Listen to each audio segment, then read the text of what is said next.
Olá, sejam todos muito bem-vindos. Espero que todos estejam bem, graças a Deus. O importante nesse momento é todos estarmos bem, com saúde, não é mesmo? Então, eu gostaria de agradecer o convite e dizer que é uma honra poder dividir um pouquinho do que eu pesquisei, um pouquinho do meu trabalho e da minha vida com vocês.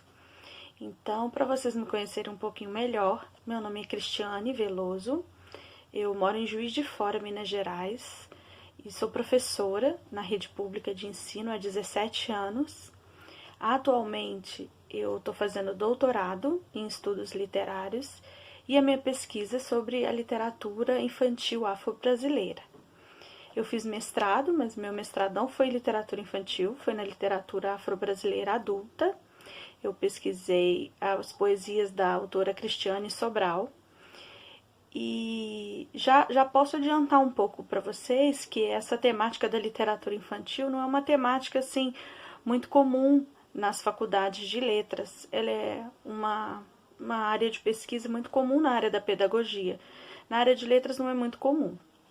Aqui na minha universidade, que é a Universidade Federal de Juiz de Fora, eu tive abertura, eu tive professores que me incentivaram, me estimularam sempre.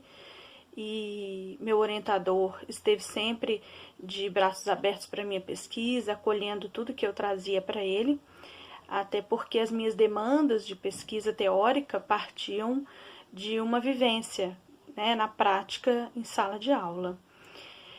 Então, eu queria falar para vocês, primeiramente, da minha experiência, né, na sala de aula, com relação à literatura infantil com personagens negros, né?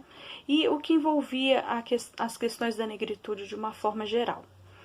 Primeiramente, quando a gente começa a dar aula, a gente quer acolher todo mundo, né? E quer mostrar que você quer abraçar sua turma, seus alunos, atender as demandas de cada um. Mas às vezes a gente não sabe como agir, né, dessa forma, né? Só fazendo um parênteses, essa questão da negritude, da afirmação da pessoa enquanto negra, isso é uma construção que em muitos casos demora bastante.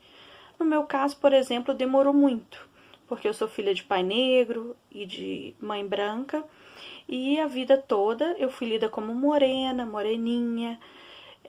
Então isso não me trazia aquele lado da negritude, de militância, de consciência identitária que a gente precisa ter.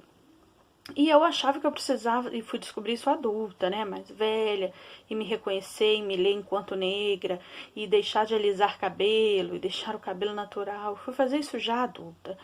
E quando a gente começa a trabalhar, a gente quer que o aluno tenha isso tudo que a gente teve e a gente quer passar para eles em questões de dias, minutos, né? E não é bem por assim, não é bem por aí, né? Principalmente com as crianças. Então, eu sempre quis trazer um olhar, uma perspectiva diferenciada sobre as questões da negritude. Mas quando eu comecei a trabalhar lá atrás, em 2003, quando eu comecei a lecionar, eu comecei a observar uma coisa estranha nos meus alunos. Até então, eu só tinha graduação, não tinha mestrado, não tinha doutorado, não tinha especialização, não tinha formação nenhuma nessa área. Era bem, como a gente fala, no impulso mesmo, né? E aí, quando eu ia tratar essas questões com os meus alunos, o famoso 13 de maio, descobrimento do Brasil, aí sempre que eu tocava naquela questão, naquela palavrinha mágica que chamava escravos, eu senti que os alunos negros, meus alunos, se encolhiam na cadeira. Então, vamos falar do 3 de maio, libertação dos escravos. E aí sempre vai ter um que vai apontar para um aluno negro e falar, tipo ele, né, professora? E esse aluno ele não quer ser associado a escravo nenhum. Eu acho que esse é um assunto muito delicado, sabe? Que tocava num ponto muito especial daqueles alunos e eu não sabia lidar. Eu acho que no meu intuito de tentar levar conhecimento, às vezes eu constrangia mais ainda os alunos. E aí vinha a questão do descobrimento do Brasil, e a gente vai abordar aquela situação. A gente quer falar para os nossos alunos não brancos o que eles não devem, para os nossos alunos brancos, perdão, o que eles não devem fazer com os alunos negros. Então, mas aí quando você coloca isso numa sala de aula, você acaba expondo os alunos negros, né? Nesse sentido, quando você fala o que eles devem ou não devem fazer, como a gente deve ou não agir com o outro, a gente acaba expondo a fragilidade do outro.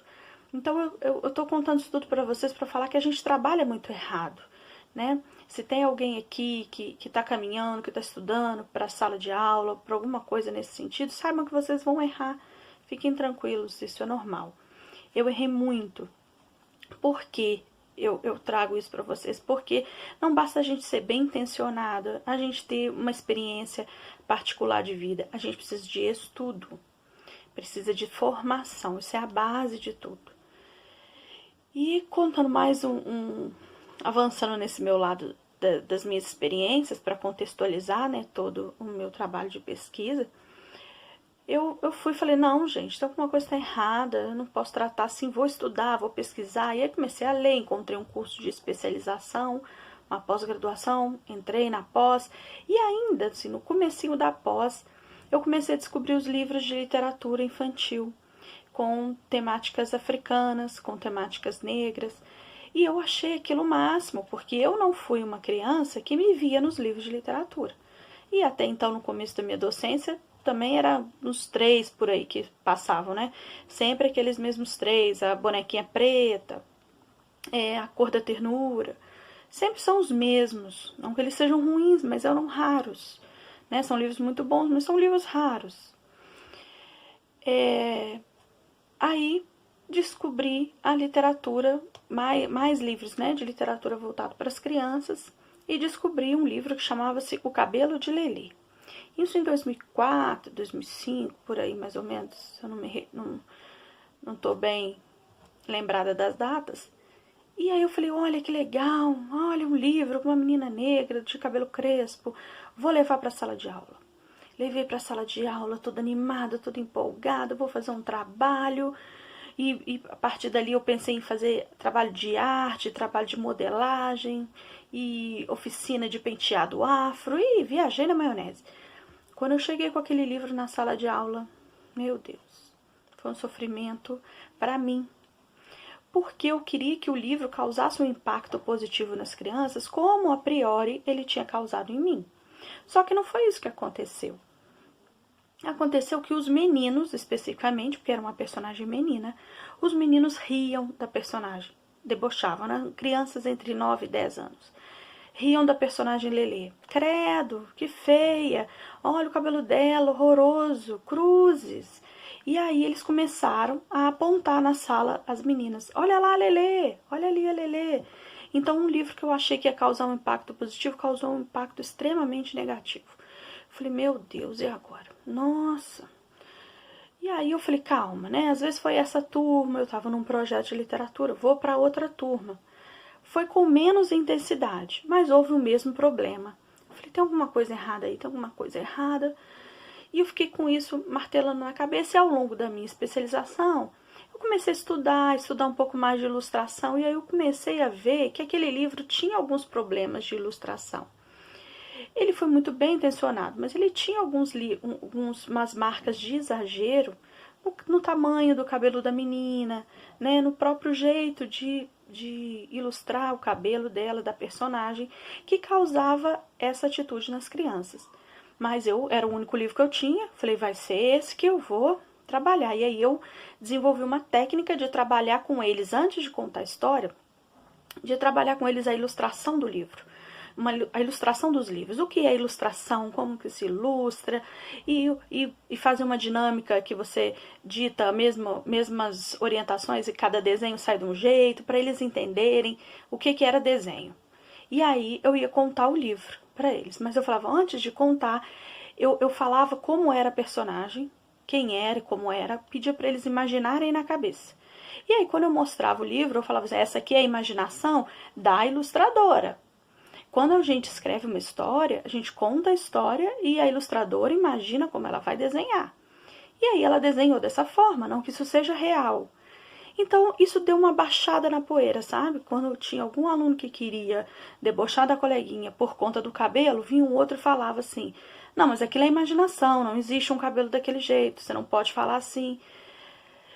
E aí eu dei uma baixada de bola, mas continuei com aquela pulguinha atrás da orelha, fui estudar, fui pesquisar, fui encontrando outros livros, e aí eu fui notando livros que dão certo na sala de aula e livros que não dão certo na sala de aula. Minha função não é criticar a ilustração nem o livro de ninguém. A minha pesquisa ela é voltada para o que prega a Lei 10.639, que é o seguinte: a literatura infantil ela tem que ser aliada no combate ao racismo, no combate ao preconceito. Se é uma literatura que não propicia esse combate, então ela tem alguma coisa errada. Ela não está atendendo o que ela prega, né? E além da Lei 10.639, toda a literatura ela tem que ser um reflexo da realidade, um reflexo positivo. Ele não está ali para reforçar o mal-estar e reforçar estereótipos, muito menos reforçar uma coisa que a gente está lutando há trocentos anos, que é o racismo. Então eu falei, não, então tem livros bons, tem livros ruins, tem algum problema, e essa é a minha pesquisa. Então eu cheguei à conclusão de que falta uma crítica nesses livros. O aumento dessa lei, né? Essa lei propiciou um aumento muito grande nas publicações, no número de publicações, mas nem todas as publicações são boas. E aí é que eu venho falar para vocês. Nem todos os livros com personagens, protagonistas negros, porque às vezes a gente se pega muito nisso. Ah, ele é protagonista. Depende do protagonismo.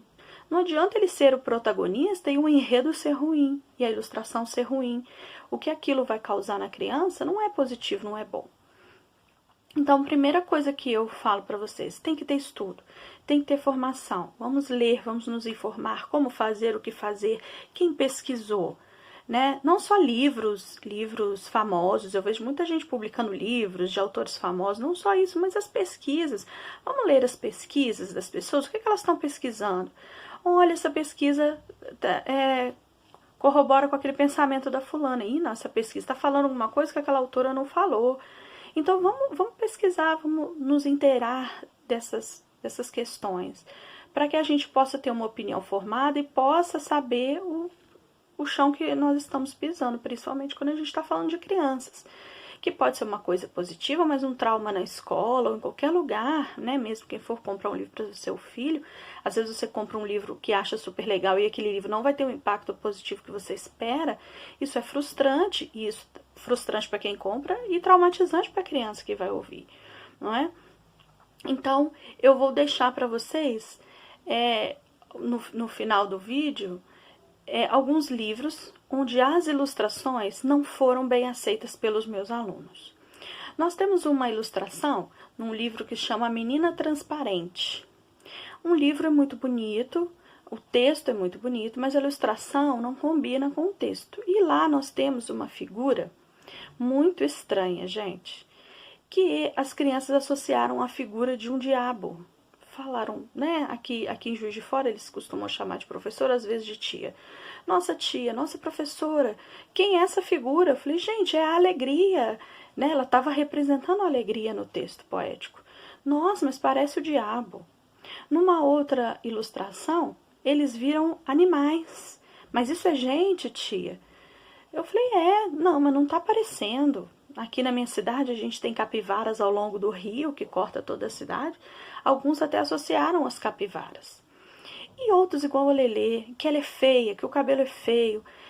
Não é porque ele tá falando sobre questões da negritude, é porque realmente o traço não está sendo adequado. O traço não está trazendo uma beleza estética que a criança sabe perceber muito bem. Melhor às vezes do que os adultos.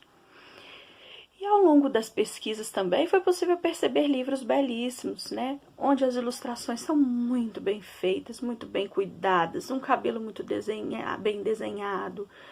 E a criança está numa posição, numa história que favorece a imaginação, a ludicidade. Como eu comecei contando para vocês, né, das crianças que se encolhiam nas cadeiras quando a gente falava das questões de negritude, existem livros hoje que a criança quer abraçar, quer levar para casa, porque ela se identificou com aquela história. E isso eu vou chamar na minha tese de representatividade. Não é apenas essa representatividade comum que a gente vê no dicionário, não é estar incluído e estar inserido. Isso é o protagonismo. A representatividade é uma representação com afetividade. Não basta estar representado na literatura. uma representação qualquer um pode fazer, qualquer um desenha um personagem, ilustra um personagem, ele é o personagem principal, ele é o protagonista, ele vai estar ali, né, num papel de protagonismo e representado. Mas só representação não basta, aquela representação tem que fazer um sentido positivo. A literatura afro-brasileira, independente de literatura adulta e de literatura infantil, ela, além do lado poético e do lado lúdico, ela tem sim uma função social, uma função política. E a gente tem que preservar pela qualidade nos livros, para que isso aconteça nas nossas crianças. Então, um exemplo positivo que eu queria dar para vocês é de um livro que chama Maíra, a Alegre Campeã. Ele é baseado numa história real de uma menina que ela é campeã de tênis de mesa. Ela é a primeira mulher negra campeã de tênis de mesa. E eu tinha uma aluna com 8 anos que ainda não era alfabetizada. Então ela lia as imagens, como a maioria das crianças de escola pública, que a gente sabe que na escola pública, em muitos casos, a alfabetização se dá um pouco mais tarde, né? Por conta de todo um aparato que falta para a criança extracurricular, extra-escola, né? São condições sociais, familiares que não colaboram muito, né, com essa alfabetização muito cedo. Então ela tinha 8 anos e ainda não estava alfabetizada. Ela leu as imagens todas desse livro, a Maíra, e ela entendeu a história inteira sem ler uma palavra. Ela leu tudo e ao final, a última ilustração, a menina está num pódio, no primeiro lugar. E ela veio trazer aquilo para mim com tanta emoção, com tanta simbologia. E ela falava assim, professora, ela está no 1, ela está no 1, ela está em primeiro. Aí eu falei, né, ela está em primeiro, olha, ela ganhou. E aí ela foi mostrando para a sala inteira. A menina ganhou. E aí eu fui entender que significado uma menina negra num pódio, em primeiro lugar, vencedora, trazia para aquela menina. Que não tinha nenhuma estrutura, que na vida não era uma vencedora, era uma menina de 8 anos que ainda não lia, que estava aquém dos seus colegas, que sofria muito. E aí, aquilo foi um gancho para a gente discutir, para a gente trabalhar. E eu falei com ela, todas as pessoas podem. Eu contei a história do sacrifício, do esforço, do treino. E aí eu falei com ela que a gente tem que treinar, que a gente tem que se esforçar, que a gente vai conseguir, mas a gente tem que se dedicar muito, tem que se empenhar. Gente, a partir dali ela tomou uma gana por aprender, por estudar, e ela queria fazer mais dever que as outras, né? Ela não conseguiu ser alfabetizada naquele ano, mas no ano seguinte ela já estava lendo, e ela ia lá me contar que estava. Esse livro, ele despertou alguma coisa positiva na vida dessa menina. Esse livro foi um exemplo, mas vários livros eles têm essa capacidade de despertar esse interesse nas crianças, despertar o empoderamento, a autoestima e o que eu volto a falar, uma representatividade efetiva, né? Uma coisa que muda lá dentro, que te move para frente. Eu vou deixar para vocês, ao final do vídeo, algumas sugestões, alguns exemplos de ilustrações negativas que eu encontrei e também algumas sugestões de livros que causaram efeitos positivos nos meus alunos. Eu volto a falar que eu não trago nas minhas pesquisas um olhar adulto, um olhar de pesquisadora. Tem também, né? Mas todos os livros que eu aponto, esse livro foi legal, esse livro não foi legal, foi a partir de experiências da minha sala de aula, foi a partir do retorno das próprias crianças. Quando você escreve uma literatura infantil, é importantíssimo você nunca deixar de pensar no seu público-alvo. Nenhuma criança é igual a outra, principalmente no nosso contexto brasileiro. Crianças brancas, em sua maioria, não têm as mesmas vivências que as crianças negras. Nem todas as crianças negras também possuem a mesma vivência. A gente sabe que é uma cidade grande, a gente tem diferença de quem mora mais no centro da cidade, quem mora nas periferias, de quem tem uma família, de quem não tem um contexto familiar. Isso tudo vai repercutir na forma como a criança vai entender essa literatura. São as experiências que elas trazem que vão, junto com o que a literatura traz, é que vão fazer sentido para ela. E eu defendo muito a questão das imagens, porque eu parto desse chão da sala de aula, porque eu vejo que nem todas as crianças, mesmo as letradas, as alfabetizadas, não são letradas, porque a gente sabe que existe essa diferença, né, da alfabetização e do letramento. O letramento é aquela capacidade de ler, entender, contextualizar, ressignificar. E muitas crianças às vezes leem, somente fazem a leitura, mas aquilo, depois você faz alguma pergunta, quem era, como foi, o que você achou, e ela não sabe dizer o que foi que ela leu. Então as imagens para as crianças, elas vão falar muito mais do que o texto escrito. Então eu defendo que tem que existir uma preocupação muito grande ao ilustrar esses livros. Ultimamente, graças a Deus, né, nesses últimos anos de 2019, 2020, eu tenho encontrado muitos livros bons, muitos livros bacanas, com ilustrações boas. Infelizmente, 2020, com o ano da pandemia, né, eu não pude mais desenvolver essas pesquisas diretamente com elas. Então, eu estou fazendo um outro lado da pesquisa mais teórica, mas não vejo a hora de apresentar para elas as coisas novas que eu comprei, que eu adquiri, e contar para elas, né, de toda a experiência que eu já tive e ver quais são as experiências que elas vão me trazer. Eu espero ter colocado pelo menos uma sementinha aí no coraçãozinho de cada um. Eu venho aqui só partilhar as minhas experiências e incentivar a pesquisa, o estudo frequente, dividir um pouco das minhas pesquisas com vocês, um pouco dos meus achados. Não venho aqui trazer teórico, filosofia, porque é o que eu falo, a gente tem que ler, né? Algumas referências muito importantes para que a gente possa atuar nesse campo. A Nilma Lino Gomes, né? Quem já conhece, ótimo. Quem não conhece, a gente precisa conhecer os estudos da Nilma, tanto na questão literária quanto educacional, teórica. A Nilma Lino Gomes, o Kabengele Munanga, Eliane Cavaleiro, vai falar muito de educação, de escola. Eliane Debus e a Maria Nória, elas têm pesquisas na área de literatura afro-brasileira, voltada para as crianças, né? Literatura infantil afro-brasileira. E eu recomendo bastante, tá? E existem alguns artigos meus publicados por aí. No portal Literafro, vocês encontram alguns dos meus textos também, para quem quiser se aprofundar um pouco nas pesquisas, porque o nosso tempo aqui é pequenininho, é só para dar um gostinho, né, e deixar vocês com vontade de saber mais e de aprender mais. Obrigada aí pela atenção e bom estudo para todos.